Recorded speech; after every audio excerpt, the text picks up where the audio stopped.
All right, so what I'm going to do is, in the end, review with my deshi here um, some of the basic energetic alchemical skills that need to be developed. We'll see how far we get today, but hopefully we can get through releasing and relaxation to ground vectoring on the midfoot, and then maybe even to Kokyu projection. And we'll see, okay? But to set up the context, I would like to review what we are doing and why, okay? What we're doing, of course, because it's a concentric art, there are three aspects to it. You have a physical aspect, an energetic aspect, and a spiritual aspect. And those three things are not causal to each other. They are concentric to each other. So they're not steps you go through. There are states of skill or states of experience, okay? And they either happen simultaneously or they don't happen at all. You don't get them at all. You don't get one, okay?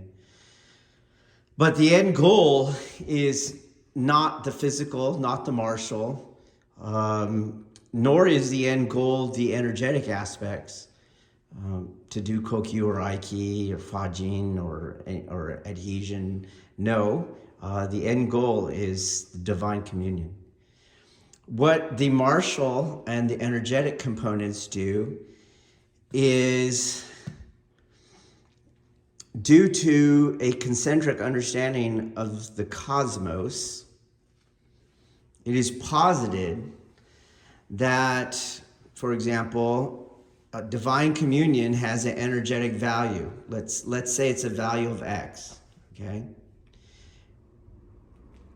You can theoretically learn how to gain the energetic value of X through the energetic components of the arts, and thereby prime yourself for experiencing the spiritual component of the art, okay? Again, my point of view is, I don't know about that. That's not my experience. That's not the experience of anyone I research, but I do know that theoretically it's held to be so, okay? My experience and of the people that I research is they have a divine communion experience, and from there they end up developing the other two components, okay? What I would maybe hold is that what the energetic component does, and this is where I'm landing right now, right? Who knows where I'll be as my practice develops. What I do hold is not that the energetic component will lead to divine communion, but that it brings an agency to your divine communion, meaning you can generate it at will and maintain it regardless of your environmental conditions. So I do think that is possible, okay? But the takeaway here is the three components of training are concentric to each other. Then the second takeaway is there is an energetic value to divine communion. Divine communion is the goal of the training, but we train in these other components, the energetic and the physical, because concentrically we are achieving, for example, that energetic value of divine communion. And in the end, I would conclude achieving that, or being able to achieve that, does bring some agency to divine communion for the practitioner, okay? So simply put, our main goal is communion with God. Again, I have a problem with the way a lot of teachers attempting to pass on these technologies of self, which are from Silk Road culture, But they don't want to use the G word or the R word because they're good modernists, okay? I saw a talk today by that one Shaolin monk that started a temple in Germany. I don't know if you guys have seen him. And his student asked him, "Do you have to be religious?" And he doesn't want to say yes. He's kind of going, "Oh, you just need something that is bigger than you, that's more important than you." It could be nature. Like, nature is not more fucking important than us. We fix nature, right? We manipulate nature. It's like, give me a break. That's not what it is. That's what Kishimaru did. He's all, it could be a creature. It could be that. Probably not. Probably not. The way the ego tripartite mind works is you can't have something that is just a greater version of you. It can't be. And so hence, God, in the true sense of the word, is not a super version of us. Do you see? That's the whole point of Job. Job made the mistake that God's a super version of us. And that's the whole lesson. That's the oldest book in the Bible. And that this is a beginner mistake in the spiritual past. And then also to note, the word religion, before it became a bad word, just noted what is the central practice of your life? By which are you defining and governing your decisions? And the point is, everyone has a religion. That's how that monk should have answered him. But he's a good European now, and he's very secular, okay? So he can't deal with it. So we're just going to be up front. We're talking about communion with God. However, your understanding of God, you have to figure out what I mean. I can tell you what you mean is not what I mean. And how do I know that? Because you can't do what I can do. If you had the understanding, you'd have the experience. And if you had the experience, you could do what I could do. Okay? So the way the technology of self works is communion with God is equivalent to a release of self, or in our discourse, a cessation of the ego tripartite mind, okay? And that stands in contrast to self-attachment or egocentricity, if we're looking here on the right, or an unconscious domination of your worldly experience, how you experience the world, of the ego tripartite mind, okay? Or you can look at it another way, and it's a very intuitive way of looking at it. There are three demons that are closing you off from God, and you're either possessed by these demons or you've gained victory of these demons. And what is interesting about the demonic discourse is, as you become closer to divine communion, you will face greater and greater obstacles.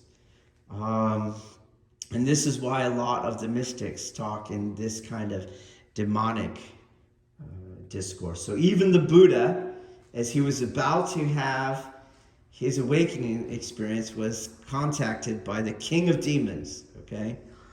Because it just is that way. You could define it, if you have a problem with that, you could define it in a secular way and just go, but it's very metaphysical, so good luck with that. You could say that as the universe is trying to balance itself out, as one being is becoming more connected to the light, the darkness steps up and tries to balance itself out, okay? But it's very important to understand. I think it is very useful to understand things through this demonic discourse. Okay, these three demons, as you understand them, possession by the three demons, it's a kind of unconscious thing in the sense that you don't have control over it. Okay, you kind of fall victim to it. But what are they? They're self-attachment, self-orientation, self-idolatry. Okay, what are they? They're fear, pride, and ignorance. Okay? Every time you have fear and pride, you're going to have egocentricity.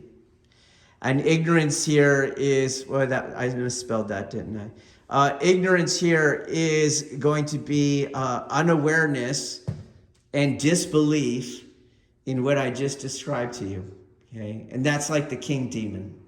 The other two, you might think, are the more dangerous ones, but the king demon is the ignorance. So you're totally unaware that the other two demons have you. Okay? So we develop practices in a way that combat egocentricity. Okay? That's what we're trying to do because of our ultimate goal, divine communion. Okay? And we have mentioned that there are these kind of ongoing background practices which I have made akin to modern day asceticism. So if you wore an anchorite, a mountain ascetic, a yamabushi or whatever, you'd be doing something of this nature, okay? And you can see that all these practices basically occupy the whole of your day the way a monastic code would. And do so in such a way that you're doing battle with those demons, fear, pride, and ignorance. Okay, why? Because you're trying to gain a release from the self. Okay, and so we have, why do I call them negative practices or background practices? Because they take up the whole of your day, and really their main viability comes from they occupy your day so that you're not in possession or being possessed by fear, pride, and ignorance. So that most of your training, for example, or most of your life or most of your daily experience is in battle with those three demons and not in possession of those three demons. So, for example, when you practice the 4 disciplines, you might look at them positively, such as sleep hygiene, 8 to 9 hours a day. But to follow a regimen, for example, of daily training 4 to 6 hours a day, plus a sleep hygiene of 8 to 9 hours a day, that leaves you very little time to Netflix binge, for example. Do you see? And to distract yourself from your lack of divine communion with popular culture and worldly inertia and things like that. Okay? You become very monastic, so to speak. So these kind of like, yes, there's positive aspects to them, but it's really the negative aspects in that if you follow them, you won't be allowed to do the other things. What things? Those things that fear, pride, and ignorance will make you want to do. Okay? Such as distraction. So a lot of times we're suffering from anxiety and depression, and what we want to do, instead of addressing the self-attachment that is at the source of those mood disorders, we'll distract ourselves. We'll distract ourselves with political activism, entertainment, worldly trivia, etc. And we let go the work that needs to be done. Okay? So these things are running in the background. As I would say, if you don't know that this is the goal of the training, you probably won't be training in a way to produce the results that you see me do. If you're unaware, the ignorance has you. There's no way you can get close to what you see me do. Okay? Likewise, if you're not practicing these negative practices, if these are not constituting your daily existence, it's going to be difficult to do what you see me do. It's going to be near impossible, okay? They're not extra practices. They are at the core of it, okay? As far as what do I do? Here's what I am aiming for, or what do I do? Start here, okay? If you understand what you're supposed to do, and then you start here, now you have a true catalyst for these positive practices that we're going to do, okay? That we want to generate and manifest things, okay? And why? Okay, why? Here's why I believe this is important. Is everyone can understand this, and everyone can say they're doing this, but if you truly can experience this, and you truly are doing this, then you can do these positive practices. okay? Because it's a concentric world, okay?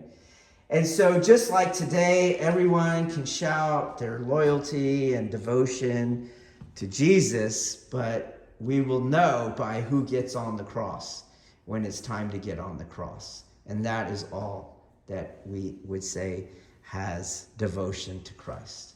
But likewise, these energetic practices take everything we've just discussed and then put it to the test, okay? Not until post-enlightenment did our religious systems become ideational. Prior to that, everything had these three components, and those three components work as checks and balances. And hence, a modern guy here in Southern California can look at these checks and balances and go, we're going to put it to the test. Okay? We're going to put it to the test. Why? Because, for example, Kokyu and Aiki require a release of self. Okay? And when we do Kokyu and Aiki in paired training, fear and pride and ignorance are being brought to the table. So here in the dojo, just like the Buddha said, I teach suffering and how to get out of suffering. Likewise, here in Budo, I teach fear, pride, and ignorance, and I teach you how to get out of fear, pride, and ignorance. Okay? In Budo, we don't want to, you might want to, out of pride and out of fear, and obviously out of ignorance, you might want to combat these demons and slay them. But that's not how this works, okay? Victory over the demons is through reconciliation. And this reconciliation is at the heart of, one, the reconciliation between the ego tripartite mind and the God mind, which allows for divine communion. But at the martial component or the physical component, this is a reconciliation of yin and yang, and it manifests through non-contestation there at the bottom. Hence why Jiu-jitsu looks like Jiu-jitsu, Judo looks like it, Aikido, all the derivatives of the Japanese arts look and use non-contestation, okay? Well, when we look at Kokyu and Aiki, we've gone to the energetic level. We're not at the physical level. We should still see non-contestation. And it takes the shape of yang energy passing through the contact point, through your body, internalizing it, okay? And that shape will not, that internalization of yang aspect will not happen if you are physically and emotionally abiding in fear, pride, and ignorance. God cannot get into you because there's three demons in you. There's no space, okay, to use the demonic discourse, okay? So we know, for example, we will know whether you still have fear and pride in you when someone pushes on you, and whether you have ignorance over the fact that there is not two people here, there's only one. All that will manifest on whether you can do these skills or not, okay?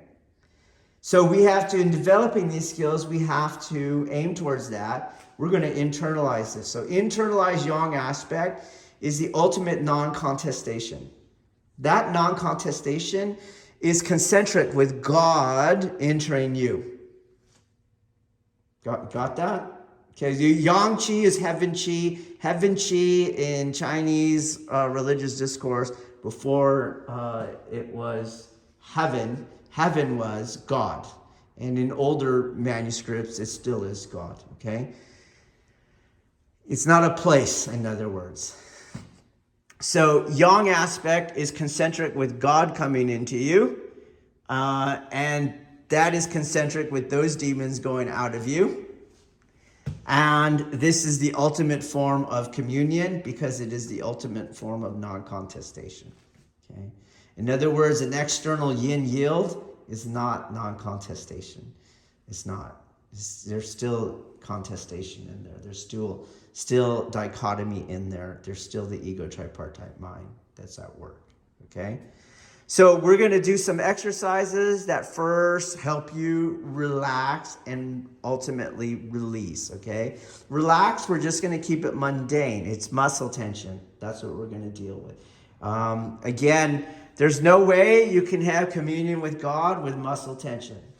But muscle tension is, I wouldn't say it's the pathway to communion with God. It's just you can't be there, okay?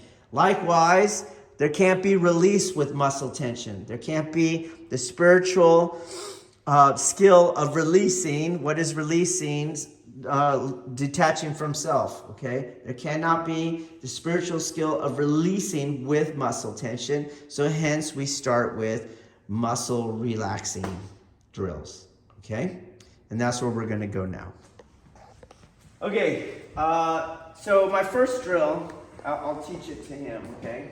My first drill is we're going to use some of those loosening, those warm-up exercises. We had a video recently on them, okay?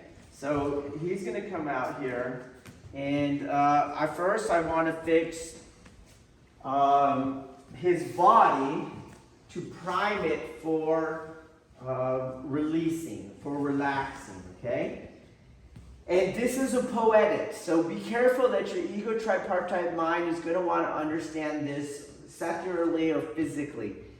There is a physical component, but concentrically there's an energetic component and a spiritual component. If there wasn't the other two components, if there was only a physical component, it would not do what we needed to do, okay? So be careful. Everything I'm saying here is a poetic.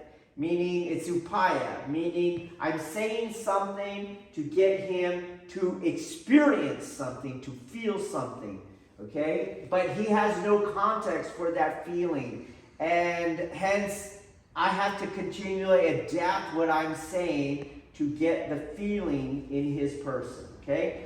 So to get ourselves in the ballpark, I'll have him stand with his feet underneath his hips.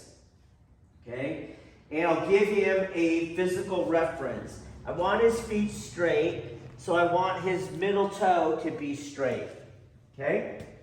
If this is extremely uncomfortable for him, I'll let him put his feet a little wider, but definitely no wider than shoulder width. Okay?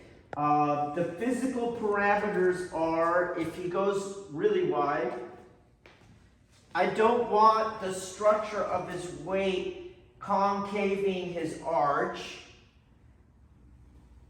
or requiring him to flex to keep his arch from concaving, okay? So if his feet are really wide, he has to have flexion like in a horse stance to get that to work. And we don't want flexion right now, okay? And if he's really narrow, right, it's the same thing. His feet there's pressure on the outside of his feet, and in order to keep his feet to be flat, I have to open up his feet, okay? So I don't want him to flex. So I don't want him going and rolling from here like this. They're inside my hips. The weight wants to spill out. People have to go, no, we don't want that, okay? So I like to start with the hip line, right straight down from the hips, and then to use the middle toe, okay? And then I'm going to give him a spot to concentrate on. And again, this will be first physically. It is right here, right there,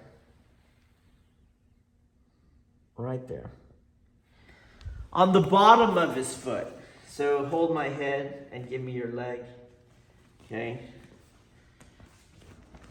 It's right here.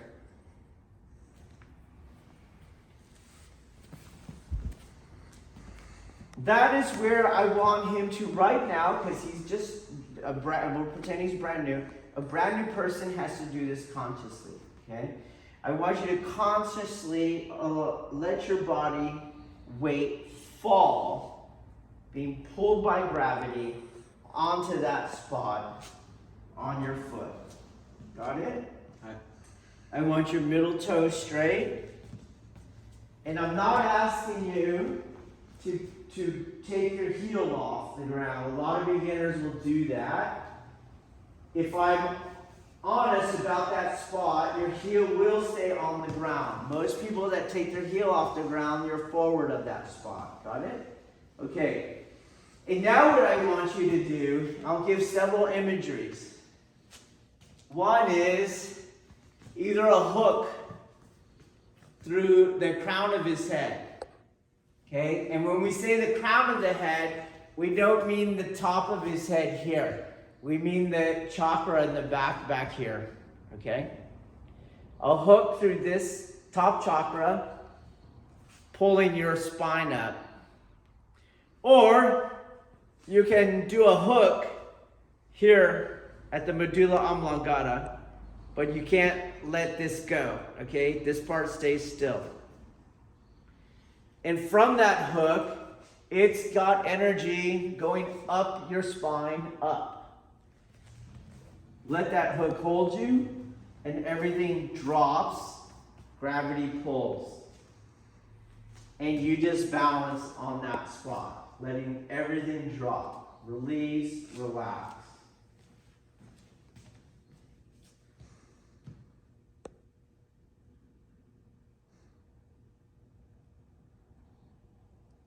So as I watch him now, there's a couple things that I know he's not doing.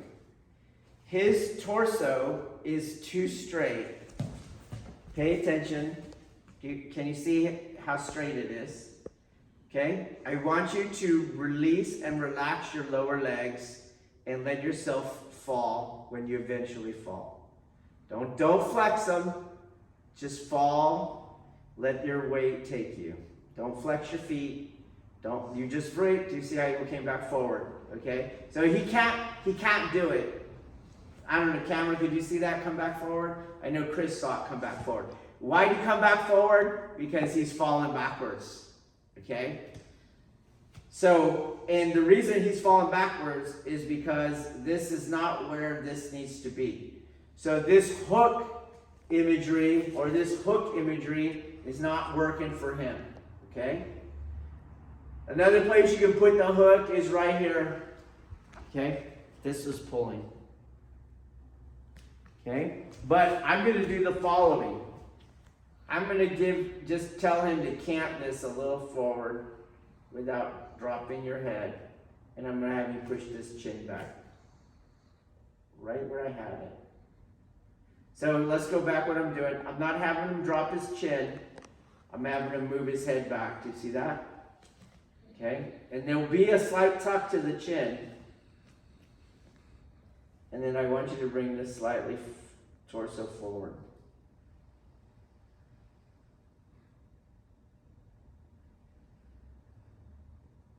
And now, if you pay attention, he's going like this. Do you see that? And that is what you want. Okay? That is the yang energy hitting the ground and coming back up and pulsing through his body. So his body's going boom, boom, kind of exaggerating it. It kind of goes boom, boom, boom, boom, boom. Okay? That energy is now going up and down. To the new person, it's gonna feel like you're gonna fall forward. Okay? What you have to do is not flex and then let your body come back from falling, what you think is going to be falling, from the rebounding chi hitting the ground. Okay? And that's the hard part, because the fear of falling makes you flex. Do you get it? And so this is why this is a liminal practice. In this liminal practice alone, you have to release the fear. If you don't release the fear, the energy will not bounce back off the ground, and you will actually fall forward. Okay, you will fall forward. Okay? All right, and so let's try that drill. It is tiring. It is tiring at first, but this is something you can extend. 2 minutes. You know, you have people that will do this thing for 2 hours, 20 minutes, etc. Again, once you know how to do it, I don't think you need to do this. I think Krishnamurti is right when he says like, what was it? 2 minutes or 20 minutes? He gave not 20 minutes, 2 minutes or 20 seconds. Like, that's all you need to do is to periodically have these moments of divine communion. Okay, just interrupt your day with them. I think he said like 2 minutes. 2 minutes is pretty good. 20 minutes is long, but you might need that because just like everything else, you might not feel your tension until you go longer into the practice where the tension can't be upheld any longer, okay? But I think when you're doing 2 hours, I think that's a little bit overkill for me. But again, you might need that, okay? All right, so let's try this drill. Okay, so some key areas for tension and their easiness to get rid of is going to be this part on your arms, right there. Okay. Next is going to be the root of the tongue. Okay. Next is your glutes and your groin. A little more difficult is going to be back here in the lumbar region of your spine. And then very, very hard to do is this spot back here on the lower legs. Okay. Of course, the beginner will be tense everywhere, but I'm giving you the major key points to get rid of. So like a beginner might be flexing their feet. It's like, that's too far down. That's too far low, okay? What I would recommend for that person is that you do this in corpse pose.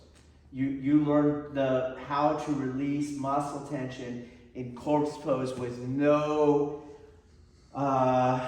fear of falling on deck, okay?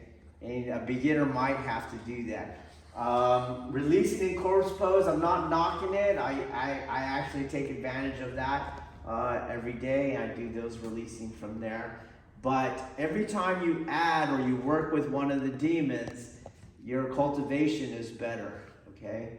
So when you add that fear of falling, you're going to generate more release than if you were in corpse pose. But structurally, there's nothing wrong with corpse pose, and you may have to do it, okay? Of course, you would do this all the time in seated. You do the same thing in seated. You're working the same way at that level of your Zazen training, okay? All right, we're going to go up, and you're going to be in Hanmi, okay? And so now he's not square to me. He's got a front foot and a back foot, okay? And we're going to keep his extension here, okay? And you can see that I'm generating what the ego tripartite mind will see as a dichotomy. But if he's doing this right, it will not be a dichotomy. So again, you have your stressor, dichotomous mind functioning, and his job is to not fall victim to that demon and to reconcile that, okay? So in this, we're going to have him do that same mid-foot grounding, but he only gets one leg to do it, and it's the back leg, okay? So I don't want you, you're already pushing me away, so don't do that. Don't, let me have your hands, okay? You don't put your hands out there, and that's already contesting, okay? All right, and now I will push you onto that back leg, got it? So you have, your weight is on both legs, and then I will push you onto that, okay? Now, all the weight that you were dropping before, you should drop there. So you have all your yang aspect that you were dropping before, and that should feel the same. Stay there, please. Stay there. So don't change the things that you needed at the beginning, okay?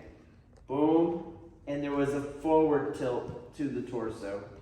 Got it? Right. So just like you were dropping there,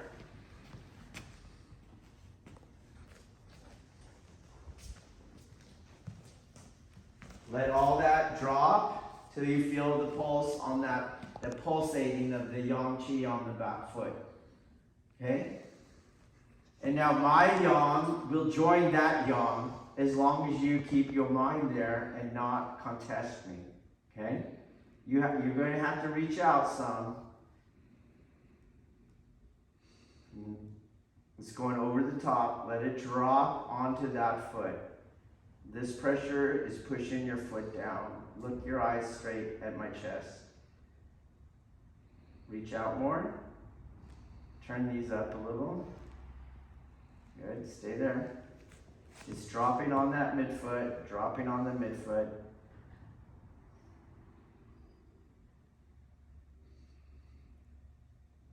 Everything's just pushing that foot down. Straight down. Extend again more. Turn them up more. Stay there now. Stay there. Lean a little forward on your torso. Okay. Drop that knee more. There you go. Reach out again. Why do you keep doing that? Turn them up more. Do you feel my pressure doing that? I want you to do that. Let it happen. Look up. Don't look down.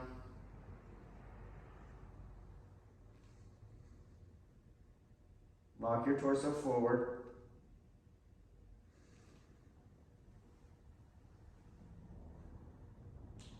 Keep letting it drop onto that midfoot. Keep that right knee on the yang face, even with your toes.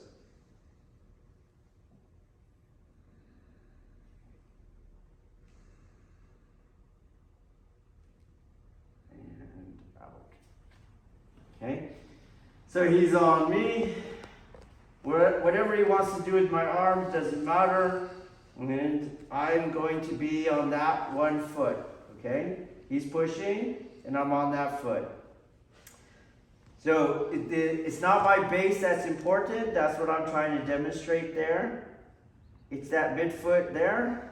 But I can be in Hami. So I'd like to bring that left knee to the yang line. That's the toe line, just to start out with.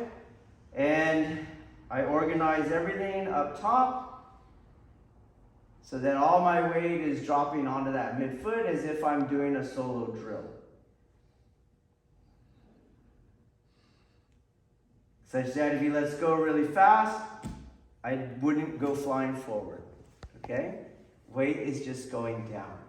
Now, the ignorance demon wants to tell you that there's no way that this linear force that's going that way could go down. Got that? And so your ability to believe him or not, come on over here, is based on your level of bhakti yoga. How much filial piety and devotion do you have to your teacher? That's the world right there. Okay? If you can't do it towards your teacher, there's no freaking way you can do it to what I mean by God. Okay? I will put this before you. Between your wrist and your feet, I would say there's countless joints. I would not be able to count them. Okay? I would also say that there's fluids of varying viscosities and cavities of various vacuum sizes and pressures that I could not calculate. But it looks to me that somewhere in that uncountable joints, points of articulation with undeterminable or unquantifiable viscosity for multiple fluids and multiple vacuum pressures, I bet somewhere in there you could vector this inertia and not have it be a slave to the straight angle, okay? To help get you in the ballpark, all right? Okay, let's try it. Okay, so as I said, pre-Enlightenment religion always had checks and balances built in because they didn't function purely at the ideational level. So there were always body practices, physical practices, and they were always held to be more insightful in terms of your spiritual practice or lack thereof. So the cool thing about Budo is it's not ideational, except for those who are doing it incorrectly. It has a practice component, it has a body component, and so we can test for validity there, okay? So you can do, for example, you can do, let's say you're a Neigong practitioner, and you can do this standing meditation, and then you can start telling yourself that you're doing it. That's very problematic to me, okay? And so we do solo training, but here we don't emphasize solo training precisely because, can I tell? Do I know? Okay, so we start putting a partner training. So we value more partner training than solo training. And when it comes to partner training, we value more the live training environments than we do the controlled environments, okay? So we went from a solo practice, which I do recommend you should do, and you should start there. But if you can't do what we're doing now in a paired practice, you probably weren't doing it. I'm going to say you weren't doing it. You weren't doing it in a solo practice, okay? You need more work, okay?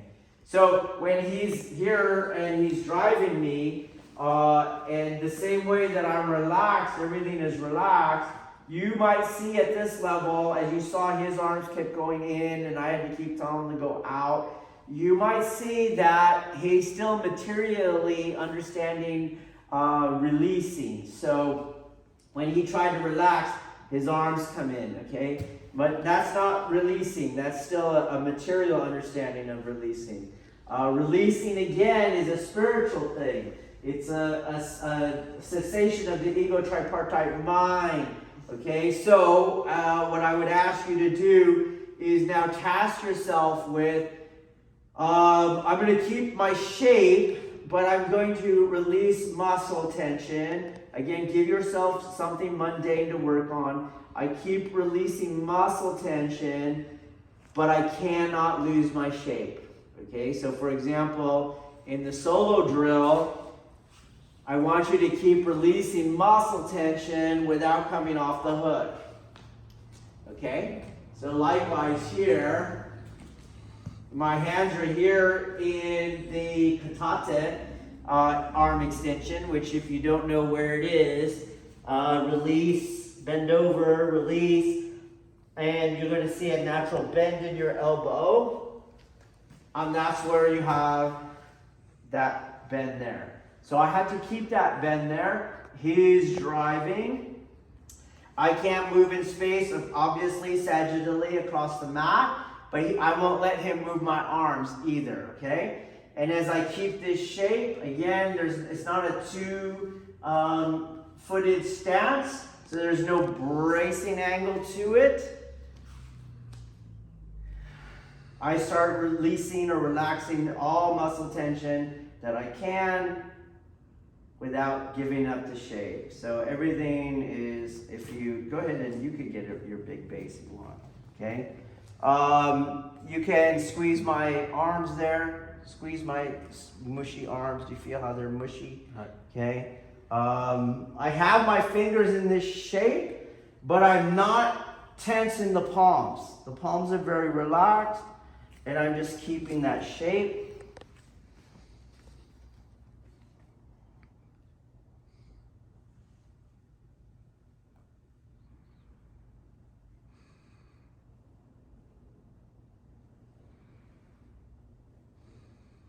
All right?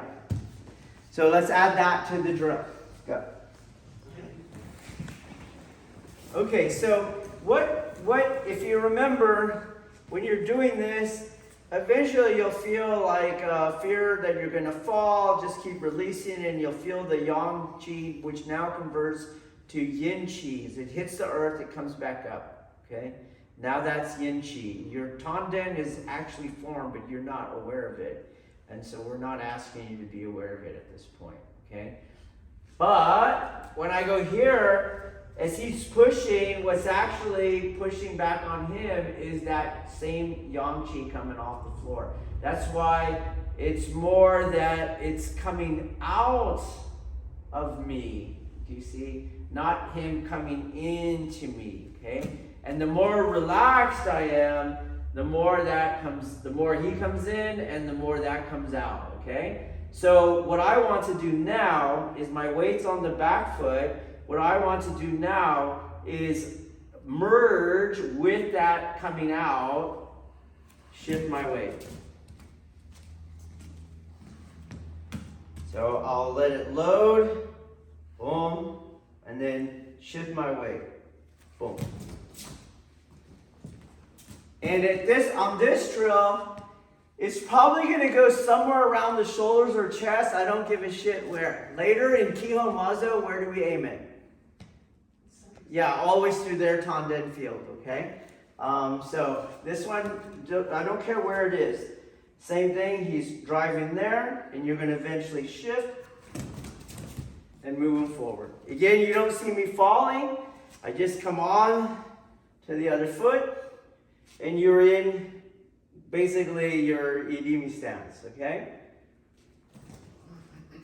Boom, ground, move. Okay, let's try it. Okay, so in the same way, like I have maybe the fear of falling that makes me tense on the solo drill, and here the contestation I have is somebody pushing on me, or maybe the ignorance regarding 2 dimensions here. The same way, now that I've given myself a goal, you see, I have a desire. And so I have a fear that I don't achieve my desire, and this is playing with the demon, okay? So you have to, as you move him, you don't move him, you just move you. Don't worry about him, okay? Because I don't want any tension to come into my body. No tension into my body. No desire, everything stays relaxed. Relaxed, okay? Try that again, go. Okay, so let me clarify. I have the yang line here, the knee to toe line there. Okay, and when I shift weight, I'm gonna go to that same knee to toe line. That's it, okay? Don't shift past it, such that you take weight off. That is where you're now just trying to move him, okay? So, knee to toe line, the yang line. And then same thing over here. That's all I go. That's it. Okay? And so now you can see the boat rowing exercise. Okay? So 1, boom. And now you can understand non-contestation energetically. So he's pushing. It's not me pushing on him. It's going through me. This is the ultimate non-contestation. And then same thing here. It's not him pushing on me. It's me going through him. Okay? Let's try it again. Obey that yang line to give you some context for what you're doing. Go. My people are doing it here, and this is how it goes. Again, to me, this comes back to this one. Comes back to Bhakti Yoga. Okay. I think that's why it's also very coincidental that no one can do these skills in contemporary Aikido, and no one wants or has a true sensei-deshi relationship anymore. Okay. And so you got to constantly be correcting through poetics, through paya, the way they're being fucked over by these demons. Okay. So we already said what he's doing. He's pushing. He's pushing. He's not gentle. He's really pushing me. Okay? And he doesn't stop doing that just because he's going the other way. Okay? He's pushing that hard and boom. And I'm just moving.